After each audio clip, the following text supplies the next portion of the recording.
Hello everyone. Today I'm going to be speaking about a remarkable woman who lived during the course of the American Revolution.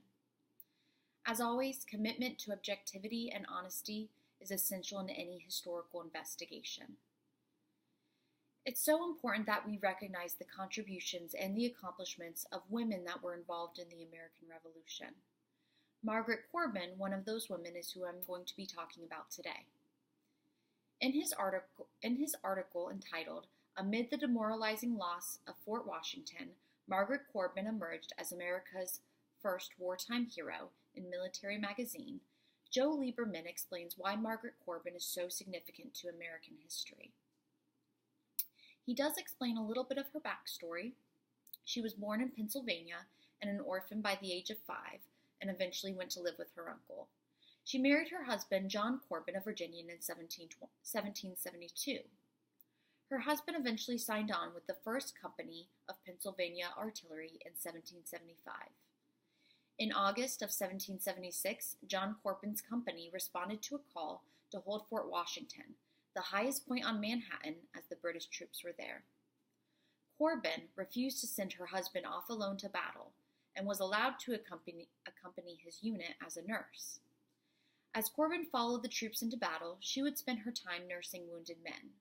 As important as that was not her most heroic act. In John Corbin's time spent manning a cannon, he was eventually killed, and Margaret was the one who ended up taking over for him. Having witnessed what he did, she was able to take over, continue cleaning and firing his cannon until she was eventually overrun. In their book, It's My Country Too, Jerry Bell and Tracy Crow describe Corbin's experience after having taken over for her husband. She had several injuries to her. Her jaw was damaged and her arm became nearly detached, leaving her with great difficulties later in life. The British did win the battle on Fort Washington, and Corbin was detained as a prisoner, though she was eventually released by the British. Congress did eventually recognize and award Corbin with a military disability pension. This is recorded in the official journals of the Continental Congress in 1779. The record states that Corbin was wounded and disabled in the attack after she heroically filled the post of her husband, who was killed by her side. It is ordered that she receive disability, 1/2 of the monthly pay drawn by a soldier. In her article, How Betsy Ross Became Famous, Laurel Thatcher Ulrich discusses how so many women were forgotten from the time of the American Revolution. Yet in the 19th century, stories of women's sacrifices were sought after greatly. So during that time, there were more stories produced, many of those stories being based on family oral traditions that had been passed down. Now, records of women are more difficult to come by from this time period. So having those governmental records of Margaret Corbin make her story even that much more significant. Corbin did die on January 16, 1800.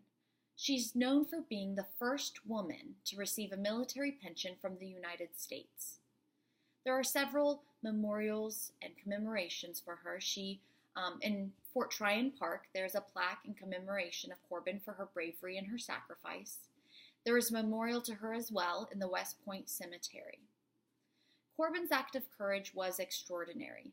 Stepping in for her husband in just a moment's notice was something that no one could have imagined during that time. Her bravery and her sacrifice should forever be remembered. Thank you.